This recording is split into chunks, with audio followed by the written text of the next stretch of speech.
Welcome to the online class. I am Chittitalli, PGT in Biological Sciences, working at AP Residential School. Today, I am going to teach you about animal tissues. Children, you had already learned about the types of plant tissues. So, I would like to ask you a question based on this. Here, you are seeing the tissue paper and plant tissue. Both of them same?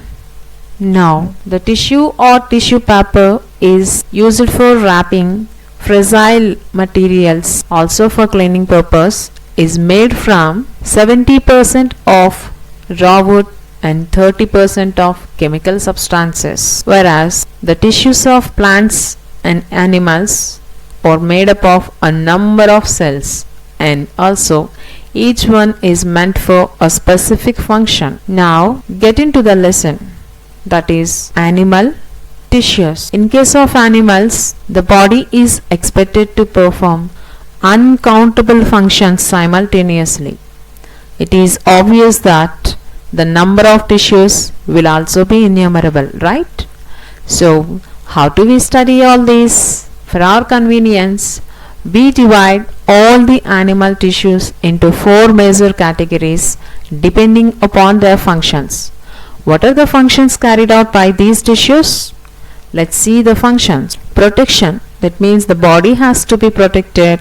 Connection, there must be a connection between organs. The body has to be move and locomote, and there is a transmission of signals is also needed by the body, right? So based on these functions, the animal tissues are classified as follows. By seeing this image, you come to know that there are 4 kinds of animal tissues, right?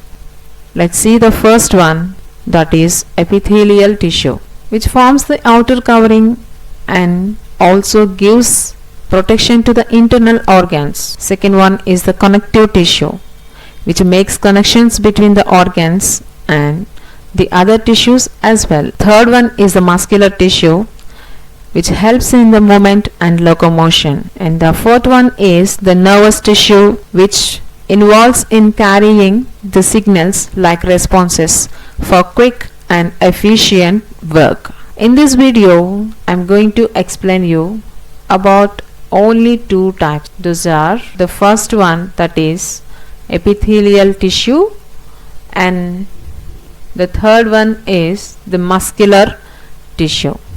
Okay, now let's begin with the first one, that is the epithelial tissue.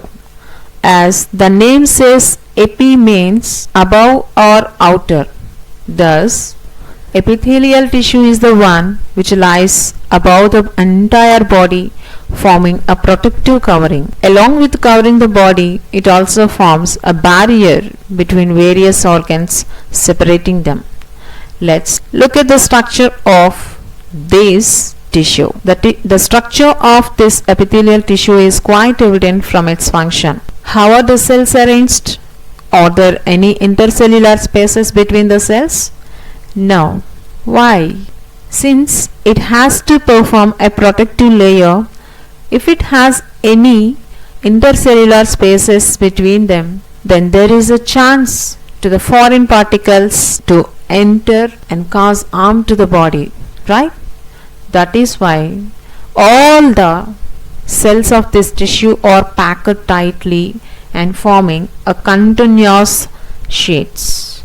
And also it has extremely small amount of cementing material which connects the cells with one another without forming any intercellular spaces. When we talk about all the epithelial cells in general, we need to first understand a common characteristic between them.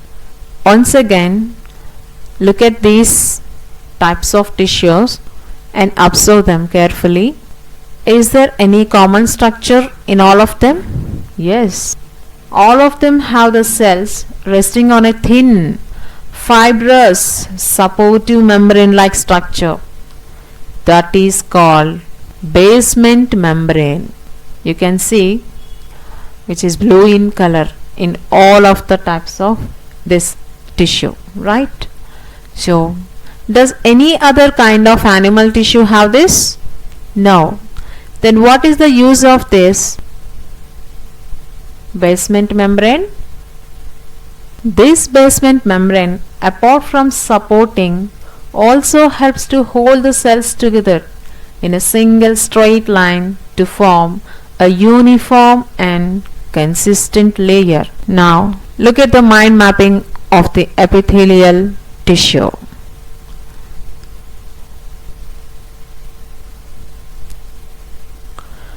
By seeing this, you come to know that there are 4 kinds of epithelial tissue, right? So the first one is the simple squamous epithelium, which involves in filtration of substances. The second one is the columnar epithelium, which is responsible for absorption. And the third one is the cuboidal epithelium, which gives support to the cells. The last one, that is the fourth one, is the glandular epithelium, which involves in secretion of certain substances. Let's have a look at each type. That is, the first one is simple squamous epithelium. Look at this diagram and observe the cells. How are the cells look like? Here the cells are extremely flat and thin, lying upon the basement membrane. They also look like tiles. That is why this tissue is also called as the pavement epithelium. The flat nature of the cells states their function and location. Here you can see all the cells are flat and very thin. Okay. So such type is mainly used to transport a precisely diffused substances across the membranes and also perform filtration. Thus, where do you think we will find them? Think about the thinnest surfaces in our body. Yes, we find this type of tissue in the lining of blood capillaries and in the lining of alveoli, and also in the inner lining of the mouth.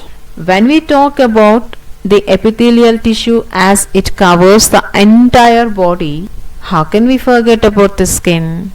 Just wait a second. Here you can ask me, how can such a delicate layer of this tissue covers the entire body and gives protection? The answer is simple. The same simple squamous epithelium comes under the form of layers. So several layers, one above the other, form the outermost layer of the skin. Here you can see, when the flat cells of this tissue arranged one above the another, then the tissue is called stratified squamous epithelium. Because of multiple layers, the stratified squamous epithelium prevents wear and tear of the upper surface of the skin. Here you can see. You will learn about the skin in detail in the lesson that is sense organs.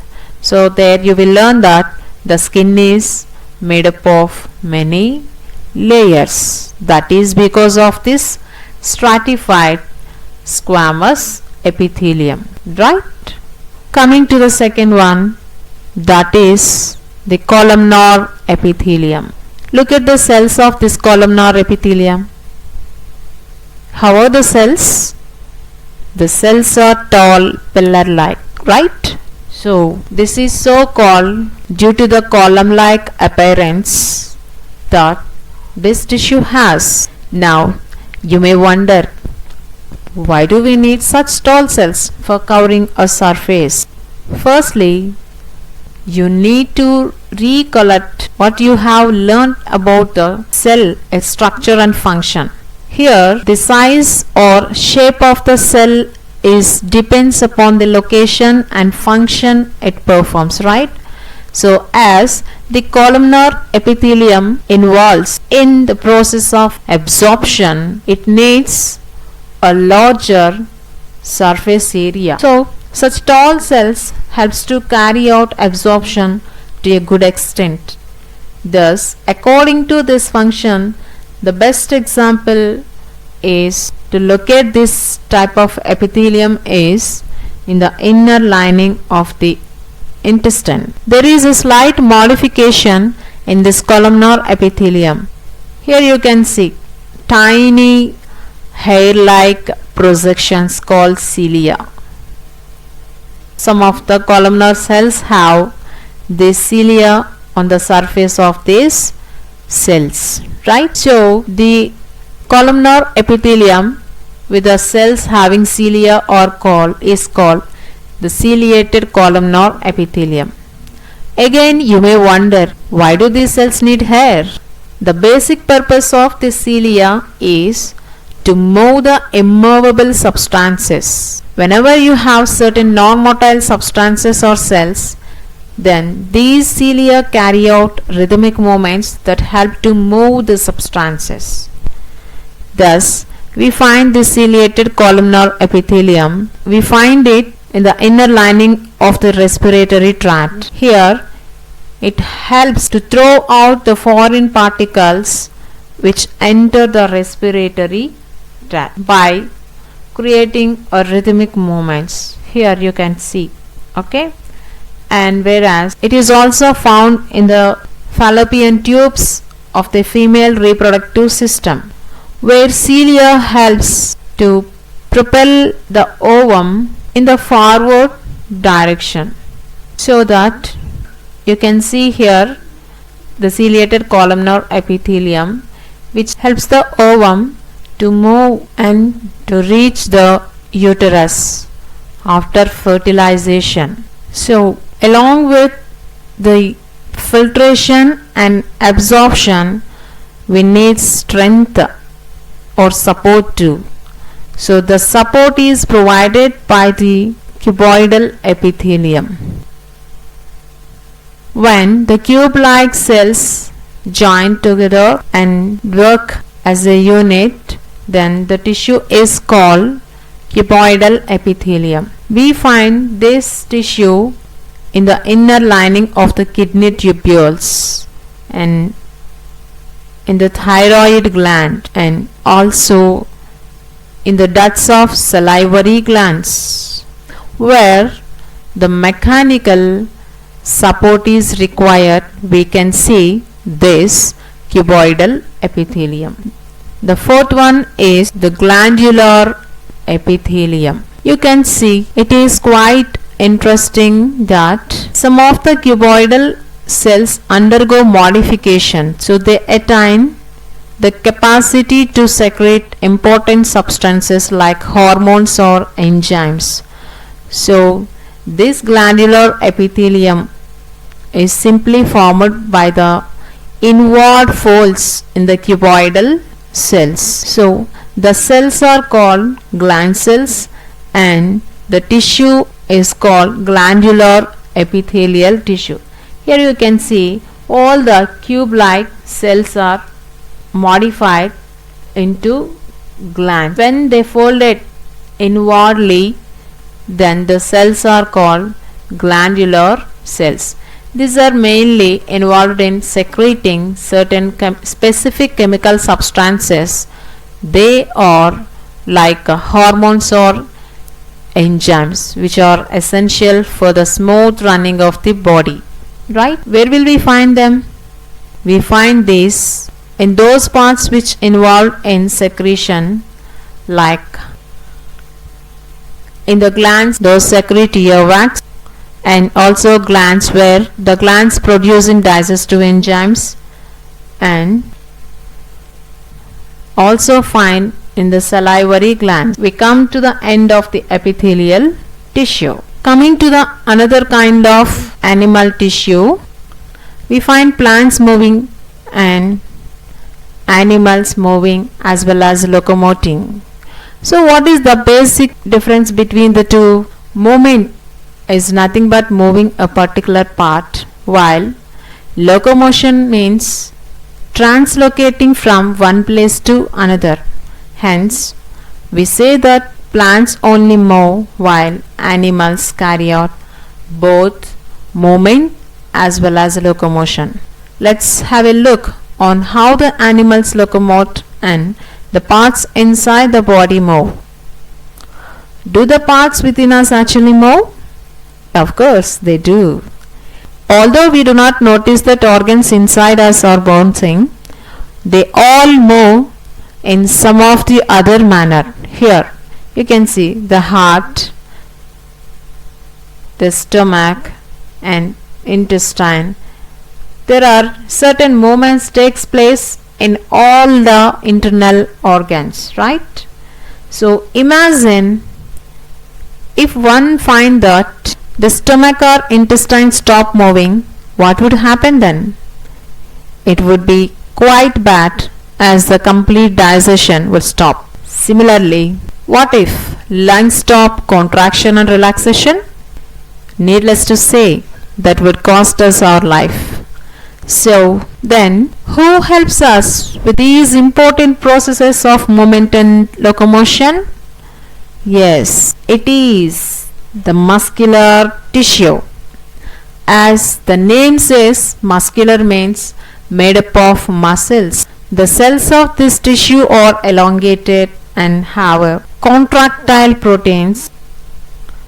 They are actin, myosin, which themselves contract or relax, thus enabling the muscles to do the same. Here you can see. And muscle come in various types depending upon their function. For example, the muscles in our stomach here, the muscles in our stomach, you can see in the picture, the muscles in our stomach are different from those in our biceps. Okay, the fact that both serve different functions itself suggests that their function, their structure and nature is going to be different. So what are the various types of muscular tissue? For simplicity of our understanding, we divide them into three major categories. The first one is the striated muscle. The second one is the smooth muscle. The third one is the cardiac muscle. Let's have a look at each type. The first one is the striated muscle. As the name suggests, striated means when we strain this tissue and observe it under the microscope, it exhibits striations in the form of alternate light and dark band. Here you can observe this, the light and dark bands. This is dark and the next one, this is the dark band. Okay, where do we find this type of muscle? We find this type of muscle attached to the bones, hence this is also named as the skeletal muscle, and it means they help in the movement of hands and legs along with the locomotion. So can we say that their action is carried out according to our will? Absolutely. And that is the reason why we also call them the voluntary muscle, because the actions of this muscle is under our control, right? Thus the striated muscles are also called as skeletal muscles and voluntary muscles as well. These cells have a typical cylindrical structure due to wrapping of the long muscle fibers together, and also these are usually unbranched and multinucleate in nature. You can see multinucleate means having many nuclei in a cell. The second one is smooth muscle. This is also called as unstriated and involuntary muscle. Now we can guess the structure and nature from the names itself. These are smooth or unstriated because they do not present a banding pattern like the striated one when stained and observed under a microscope. Here you can observe in these two pictures Are there any alternate light and dark bands? No. That is why this smooth muscle is called as unstriated muscle. Instead, they have the long, spindle-shaped and uninucleated cells. And why involuntary? Because their activities are not under our control. Where do we find this type of muscular tissue? We find it in the iris of the eyes, in the bronchi, and in the stomach, and also in the uterus. So there are certain movements or take place in all these parts, but their activities are not under our control. That is why the smooth muscle is also called as involuntary muscle. Now let's take a look at the last type, that is the cardiac muscle. So again, the name is enough for us to state its function and location. These muscles are those found in the heart. The rhythmic contraction and relaxation of our heart is happening, that is because of the cardiac muscle. Although they are involuntary in activity, their structure is like that of striated muscles partially, and they have the cylindrical branch cells but uninucleate in nature. So the cells are branched here. Can you observe this? The cells are branched and uninucleate in nature, and these muscles perform rhythmic contraction and relaxation tirelessly throughout our life. We come to the end of the video. Now it's time to recap. What have you learned? You have learned that there are 4 types of animal tissues, and you have learned that the epithelial tissue types and functions, and muscular tissue types and function. I am giving you 2 questions to test yourselves how far you understood and to improve your learning. If your skin burns or wounded, which tissue would be affected? And the second question is, what is the specific function of the cardiac muscle? Think on your own and write in your notebook. Thank you for watching this video.